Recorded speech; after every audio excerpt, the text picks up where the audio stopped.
Welcome back to Module 2 of Chapter 15.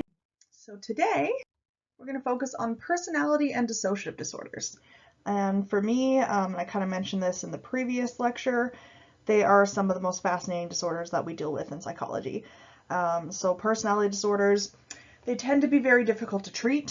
One of the major reasons why is that people don't actually tend to realize they have a problem.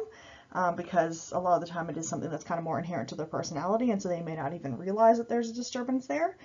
But I find them fascinating, and I'm hoping that you will think that the information in this module is interesting as well. So personality disorders are particularly unusual patterns of behavior relative to one's cultural context, as we kind of talked about in the first module, that are maladaptive, distressing to oneself or others, and resistant to change. So depending on the particular disorder, because there are several of them and they do have their own characteristics, you may have people who lack a sense of empathy, so they're not able to kind of consider the feelings of others. You may have people who have very intense needs. They're very kind of attached to people in their lives and afraid of abandonment. And you may have, and I guess I kind of mentioned this, but also extreme attachment is another hallmark of certain personality disorders. So the DSM identifies 10 distinct personality disorders, which are categorized into 3 clusters. We have cluster A, which is characterized by odd or eccentric behaviors, cluster B, which is indicated by dramatic, emotional, and erratic behavior, and cluster C, which is characterized by anxious, fearful, and inhibited behavior. So the previous edition of this textbook actually only covered the cluster B disorders and didn't cover the A or C at all, but in this textbook, fortunately, it covered all 10 disorders, so we'll get to talk a little bit about each. In this section, we're going to explore the personality disorders with particular attention paid to those 4 in cluster B in order for us to get a sense of the commonalities within a given cluster as well as the specific factors that differentiate them. So here's a nice table that kind of lists all those different personality disorders and the clusters that they belong to. So you'll see in cluster A we have paranoid, schizoid, and schizotypal. So the kind of key hallmark of cluster A disorders is that they perceive and interpret the world in an abnormal way. Cluster B, we have borderline, narcissistic, histrionic, and antisocial. So the general theme in this cluster is emotional intensity. And in cluster C, we have avoidant, dependent, and obsessive compulsive. And then we have personality disorder not otherwise specified. So that's basically if they're exhibiting traits of a personality disorder, but they don't quite fit any of the other 10, so we won't really be talking about that, but we will be going through all 10 of the other personality disorders listed here. And so with cluster C, the general theme is anxiety. So paranoid personality disorder, also sometimes known as PDP, and I will point this out right at the beginning, is that these acronyms are not necessarily universal. So for example, I've seen people describe both bipolar disorder and borderline personality disorder as BPD. So when I give you an acronym in these slides, it's mostly for the sake of not having to write the disorder out over and over on the slides, but just be careful because if you are using these terms kind of in other contexts, there might be different acronyms depending on who you're talking to. So paranoid personality disorder concerns individuals who are consistently preoccupied by the belief that others are attempting to harm or deceive them. They often react with anger to these imagined social or physical threats. So as the name implies, they are very paranoid. Most people have mistakenly believed that someone was lying to them or trying to harm them in some way, but people with paranoid personality disorder are suspicious even when there is no justification for suspicion. These distorted perceptions cause people with PPD to have a hard time forming close relationships, and approximately 2 to 4% of the population has some form of PPD, and the disorder has been linked to hypervigilance for threats, whether real or imagined. And I just had to check the textbook after recording this slide because I realized that paranoid personality disorder should probably be PPD instead of PDP, but the textbook apparently listed as PDP, so I'm just going to keep it like that in the notes. So this is kind of a figure that might explain some of the social cognition aspects of paranoid personality disorder. So basically what happens is that individuals with this disorder tend to interpret other people's intentions as being malicious, so that they're out to get them or out to harm them.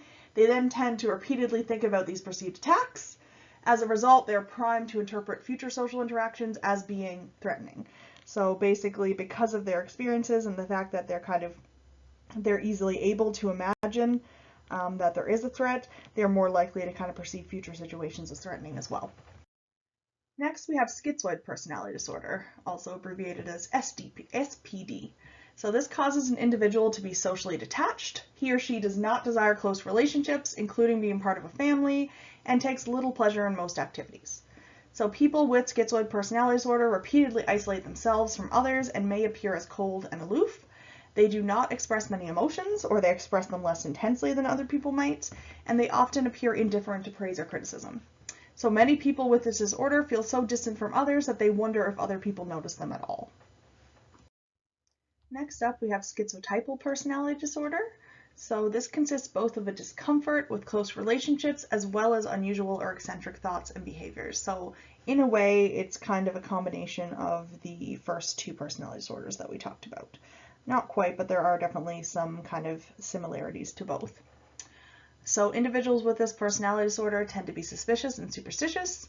They're likely to get lost in their own thoughts and imagine connections that do not really exist. So for example, your textbook kind of provides an instance of, say, you're thinking that your family dog needs to be walked, and then your sibling walks them. So for the typical person, if that happens, you're not really likely to think that those two events are connected, right? You're not going to think, okay, well, my sibling walked the dog because I was thinking that they need to be walked. But someone with schizotypal personality disorder might actually kind of make that association. A number of factors have been associated with the development of schizotypal personality disorder, including certain genes, problems with pregnancy, psychological trauma, and chronic stress. So now we get to cluster B, and like I said, we are going to focus a little bit more intently on some of the disorders in cluster B. They were kind of the highlighted disorders in the original version of this text. So borderline personality disorder is a disorder characterized by intense extremes between positive and negative emotions. So an unstable sense of self, impulsivity, and difficult social relationships. So people who have borderline personality disorder, they often kind of vacillate from idolizing the people who they're in relationships with, whether romantic or otherwise, to then devaluing that person. So they can kind of switch back and forth very quickly. They also tend to engage in impulsive, risky, or self-destructive behaviors at times. And the relationships of people with BPD are characterized by a high amount of instability and intensity. They may fall in love very quickly, but be highly fearful of abandonment.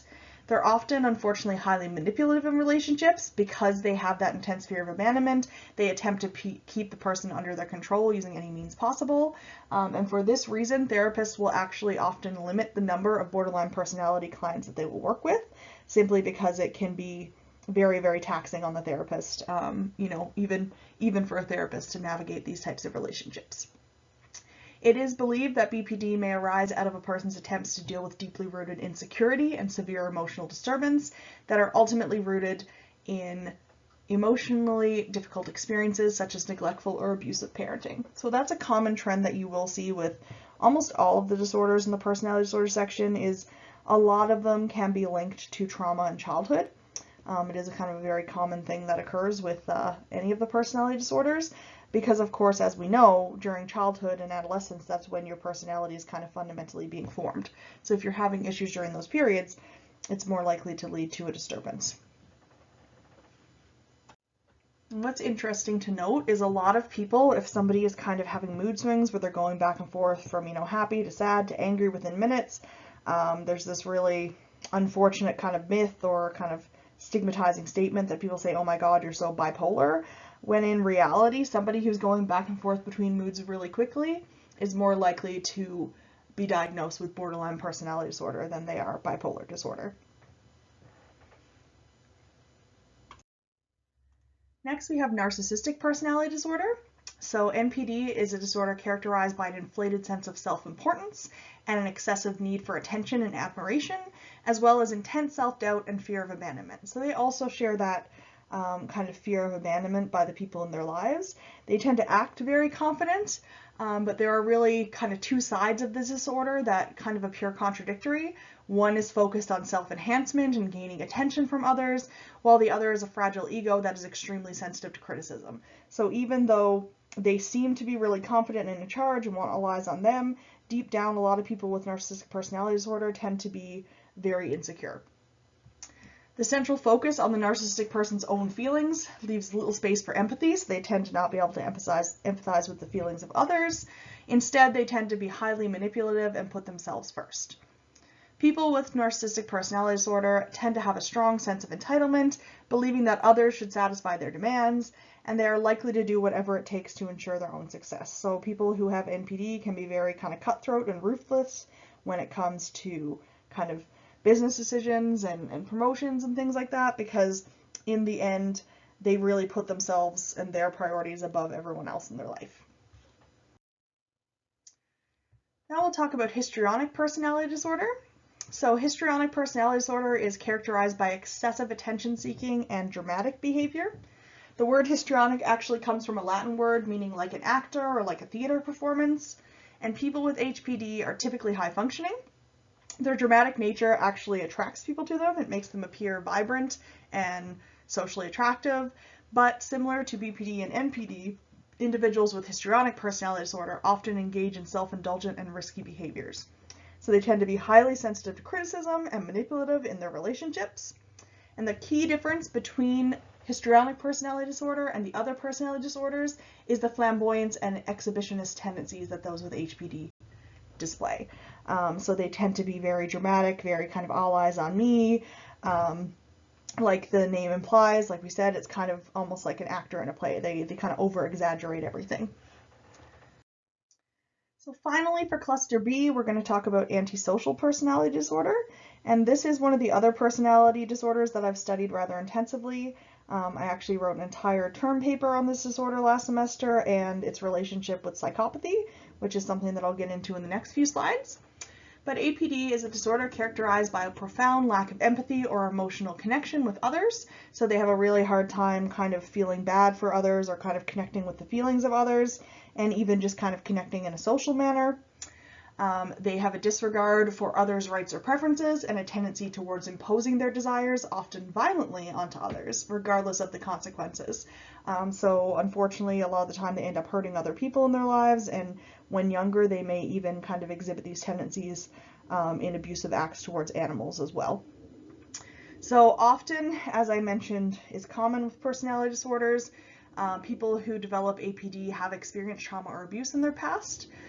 So the need to defend themselves against negative emotions and experiences may actually contribute to the onset of the disorder by kind of shutting down or impairing the emotional circuitry for empathy. APD tends to be highly resistant to treatment, in part because individuals with APD are not alarmed or distressed by their actions. And again, that's something I mentioned right at the beginning of this module, but personality disorders are very hard to treat because most of the people who have personality disorders don't realize that there's anything wrong, because that's just kind of who they are. They don't realize that the way they're acting and the way they're thinking is out of the ordinary. So essentially, APD involves a pattern of disregard and violation of the rights of others. So in order to be diagnosed with APD, there has to have been a pattern of kind of criminal or reckless activity that has been pervasive since childhood. So it actually has to start early on in life. It can't just be that somebody all of a sudden in their 30s or 40s decided to engage in criminal activity. To be diagnosed, you do need to have kind of that history of those types of actions. And so both adults with APD and children with what we call conduct disorder, which is often a precursor to APD, have difficulty learning tasks that require decision making and following complex rules.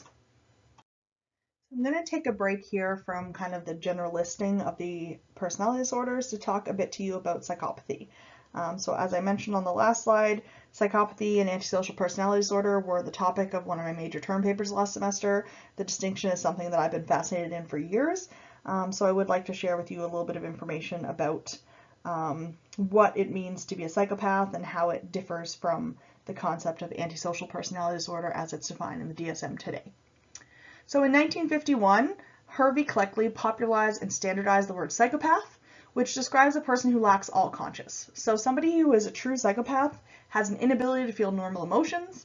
They're incapable not only of remorse, but also of a fear of punishment. So if you hook somebody who is a true psychopath up to like a skin conductance test to measure emotional responses, and then show them, disturbing images or maybe scary movie scenes, they actually won't have the typical reaction, even in their kind of skin conductance, that a typical person would have. So even physiologically, they react very, very differently than the average person would. They don't feel shame, guilt, and empathy. They lack emotional connections, which may cause them to behave cruelly and irresponsibly, often for thrill. However, I will point out right now that just because someone's a psychopath and doesn't have that kind of emotional capability does not mean that they're going to be an evil person or do bad things. And that's kind of the distinction in my mind between psychopathy and antisocial personality disorder. To be diagnosed with antisocial personality, like I mentioned on the last slide, you must have a pattern of criminal and reckless behavior beginning in childhood, whereas someone who is a psychopath, they lack that emotion and that capacity for emotion, but it doesn't necessarily mean that they're engaging in criminal activity. However, it does make them significantly more likely to, because if they did, they wouldn't feel guilty about it. Psychopaths can be charming. They use their charm to manipulate and deceive others. Some may be violent and sadistic, while others may direct their energies into con games or career advancement. So sometimes people who are psychopaths kind of climb the corporate ladder because they don't really care about who they hurt along the way. So, you know, getting promotions is something that they'll kind of go for at any cost. So it might not necessarily be that they're doing anything criminally wrong, but they could still be using their charm and manipulation tactics to kind of succeed in other ways. So this would be kind of emotional or economic abuse rather than physical.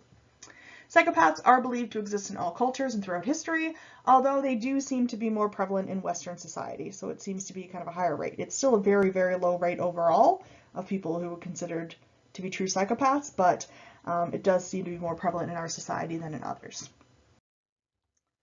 So in the 1990s, clinicians revising the DSM replaced the term psychopath with APD. And again, I wrote an entire paper on this last semester, and I traced kind of the diagnosis through all 5 editions of the DSM plus the revisions. And so I believe this was the 4th edition, published in the 1990s, they basically put in this diagnosis of antisocial personality disorder, and they essentially said that that would be replacing the concept of psychopathy.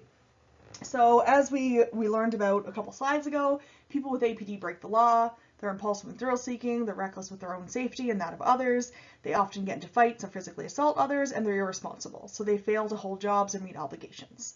And as I mentioned on the other slide, I apologize for a bit of the repetition, this is also some of the notes that I kind of kept in here from one of the old textbooks, but a crucial criterion for diagnosis is that these problems have existed since childhood.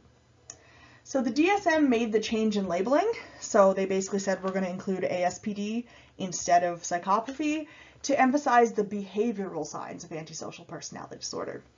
But to many clinicians, the defining essence of a psychopath is their heartlessness and conniving charm. So people who commit crimes vary in motives for doing so.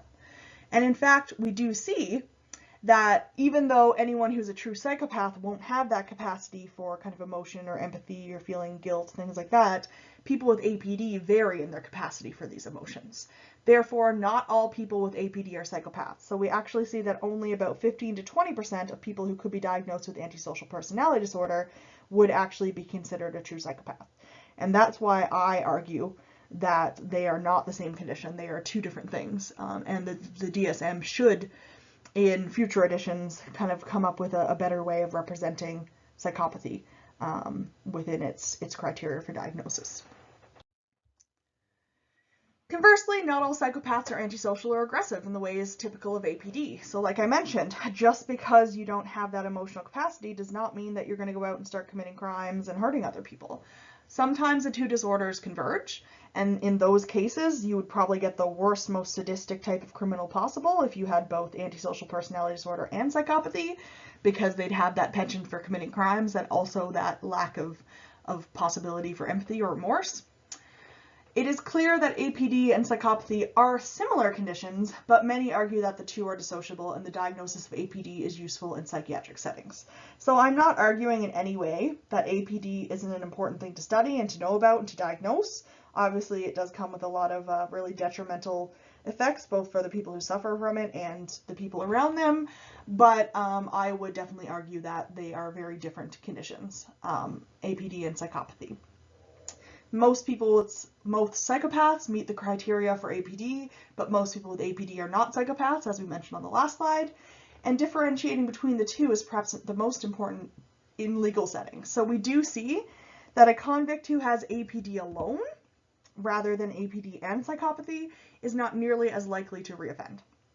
So for more information, if you're interested, you don't have to look at this, but if this has caught your attention like it did mine, and you want to read a little bit more, you can click on the link in the slides. It'll be in the actual slides that are posted to our Moodle page. And the article that is linked there, it was written by Robert Hare, who was actually the creator of the Hare Psychopathy Checklist, which is one of the most popular tools for diagnosing psychopathy to date. He was actually a researcher, I want to say at University of British Columbia. He was definitely in British Columbia, so Canadian researcher, and very influential in terms of helping us define and measure what a psychopath is. So now that we've finished with the cluster B disorders, we're going to move on to the cluster C disorders. So the first of these is avoidant personality disorder. So these individuals avoid social interactions, including those at school or work, because they feel inadequate and are deeply afraid of being rejected. This disorder is actually very similar in terms of some of its criteria to social anxiety disorder, which is something that we will touch on briefly in the next module. But again, there are some differences. People with AVPD tend to avoid trying new things because they are afraid of embarrassment, and they fixate on any criticisms that they've received, even if the criticisms are very minor. So sometimes people with AVPD will try to protect themselves by trying to avoid experiencing emotions altogether, and they'll avoid forming social bonds to prevent the pain of potential rejection. So, and this is something that is very, very important in any kind of psychopathology, is that concept of avoidance. As you'll see, especially in the next section when we start talking about some of the anxiety disorders, the more people avoid situations that make them anxious or fearful, they're actually reinforced for doing so because they feel better if they avoid it, and that in turn doesn't give them a chance to actually experience the situation and see that it might not be as bad as they think it is. So avoidance is one of the primary maintaining factors in terms of psychopathology in general, and definitely something that is really influential in kind of contributing to the negative outcomes of this type of disorder. Greater activation of the amygdala is thought to be involved in this disorder, and as you might remember from our previous chapters, the amygdala is the center of the brain mostly involved in fear and aggression responses. So if that person's amygdala is being activated more often, it makes sense that they will be more fearful and avoidant of things in their environment. Next, we have dependent personality disorder, which is another cluster C diagnosis, and people with dependent personality disorder have an excessive need to be taken care of. So often requiring frequent assurance from others and help with everyday decision making. So they are very dependent on the people around them. They have a hard time making decisions on their own. And people with DPD have a lot of difficulty starting projects on their own due to a lack of confidence, and they are so afraid of being abandoned that they tend to avoid disagreeing with others. So it's interesting because it's similar to AVPD that we just talked about in terms of that fear of rejection that they have, but the difference is that those with avoidant personality disorder will avoid relationships altogether in order to avoid that rejection, whereas those with DPD become excessively clingy, and so they kind of cling even more tightly to the relationships they have because they're terrified of losing them. So you can see how both would really negatively impact social outcomes. Then we have obsessive compulsive personality disorder. I find this one fascinating. One of my other major term projects in my psychopathology class last semester was to do a presentation on OCD. So I was responsible for kind of teaching the class a bit about OCD and the different symptoms and things, and I found the distinction between obsessive compulsive personality disorder and obsessive compulsive disorder to be very interesting.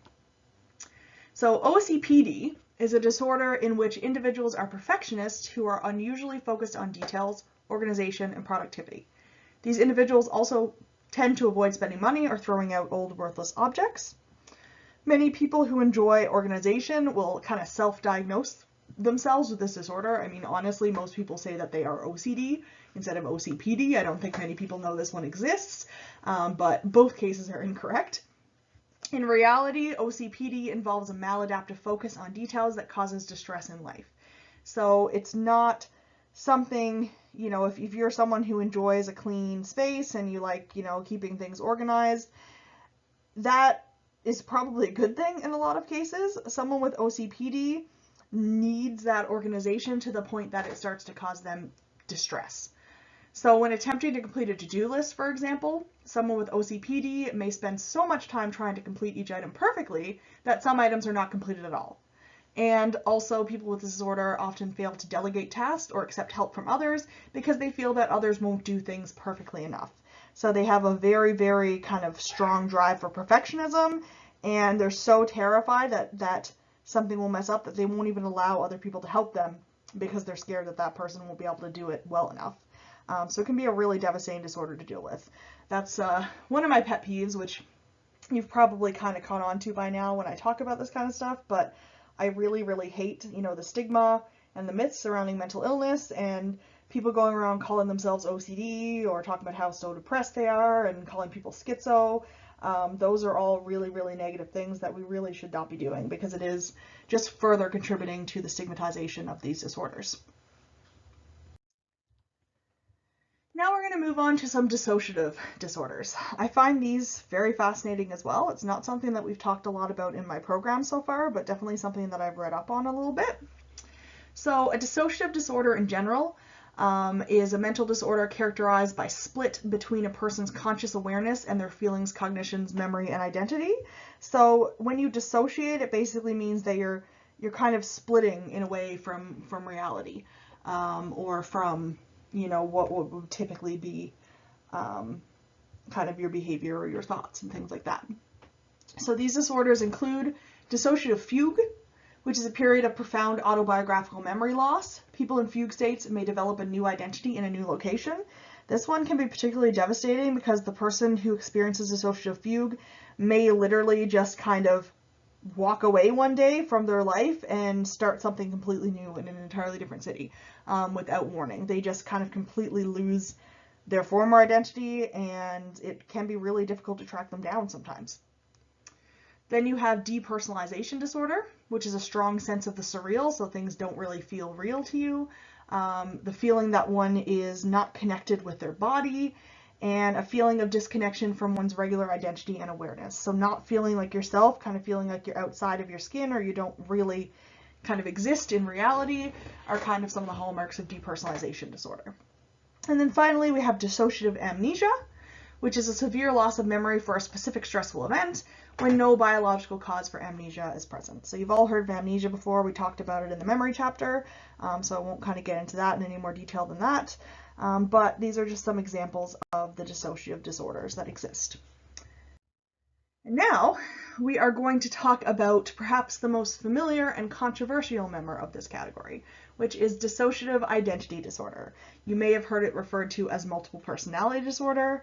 Essentially, this is a disorder in which a person experiences a split in identity such that they feel different aspects of themselves as though they were separated from each other. So they really feel as though there are two or more personalities existing within the same body. This can be severe enough that the person constructs these entirely separate personalities, only one of which will generally be in control at a time, and that is why it's commonly known as multiple personality disorder.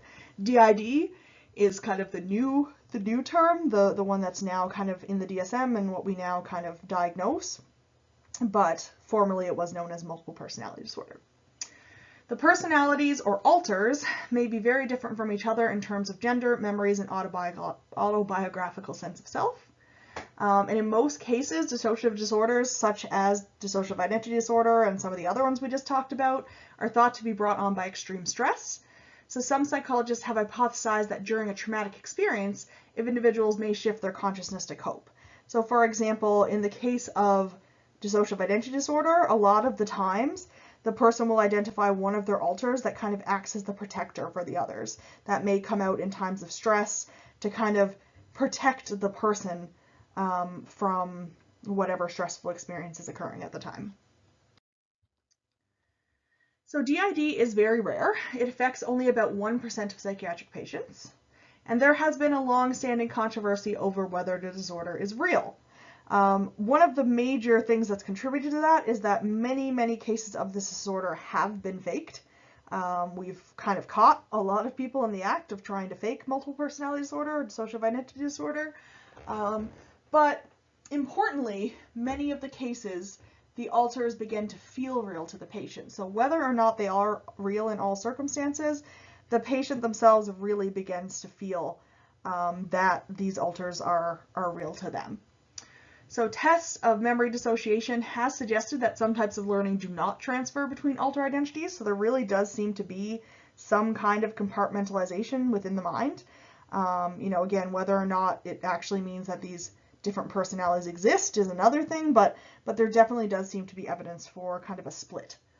And recording of brain activity has shown differing frontal lobe activity in people with DID when experiencing each of their alters. So they do actually show different patterns of brain activity within the alters as well. However, overall, there is no solid evidence for a biological basis of DID. Further to that, one of the things that makes the diagnosis of dissociative identity disorder even more questionable is the huge change in the number of cases reported over time. So by 1970, there had only been approximately 79 documented cases of dissociative identity disorder, but by 1998, once some of these cases had kind of been popularized in the media and people were beginning to kind of learn more about the disorder, the number of reported cases has risen to over 40,000. So in just 28 years, there were, almost 40,000 more cases than there had been previously. Also, 80% of patients diagnosed with DID were unaware of having the disorder before beginning therapy. And so this leads some people to believe that dissociative identity disorder may actually have its origins in the context of therapy. So it may not be that the person goes in for treatment with these identities intact. It may be that if a person who is particularly vulnerable psychologically goes to see a therapist who has a strong belief in dissociative identity disorder, then some of these cases might actually be kind of created in the minds of patients by the psychologists or psychiatrists or therapists themselves. So when we ask why did the number skyrocket, it could be awareness. It could be that until these cases were popularized, nobody really knew about the disorder and that it existed, but it could also be that some psychologists who were fascinated with the idea of the disorder became more willing to diagnose it, and so many have interpreted symptoms through this framework, or even, as I just mentioned, provoke dissociative symptoms in the context of therapy. So it is a very controversial disorder. We're still not 100% sure. I feel like, in general, a lot of psychologists and psychiatrists will believe that it does exist to some extent, but definitely not in terms of the rates that we're seeing it diagnosed at, or at least were in the 90s. I feel like it is less diagnosed these days because we did see, after that kind of big boom in the media talking about it, a bunch of the really, really kind of popularized cases were debunked, and it was found that the patient had been kind of coerced into talking about these multiple personalities, and so maybe since then the numbers have kind of gone back down again. But in general, the jury is kind of still out on where we stand for DID in terms of it being a valid diagnosis and how prevalent it might be.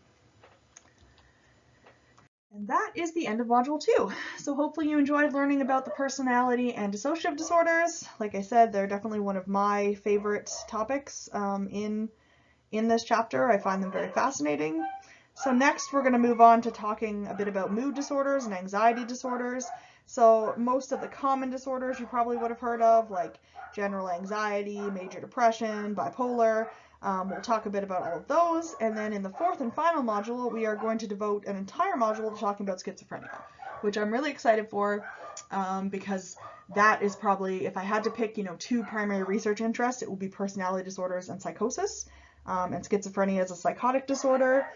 It's essentially referred to as being kind of like the cancer of mental illness because there are so many different variations and so many different kind of symptoms and things like that. So I'll end it here. I apologize, my dogs are barking like crazy, and I will talk to you in the next video.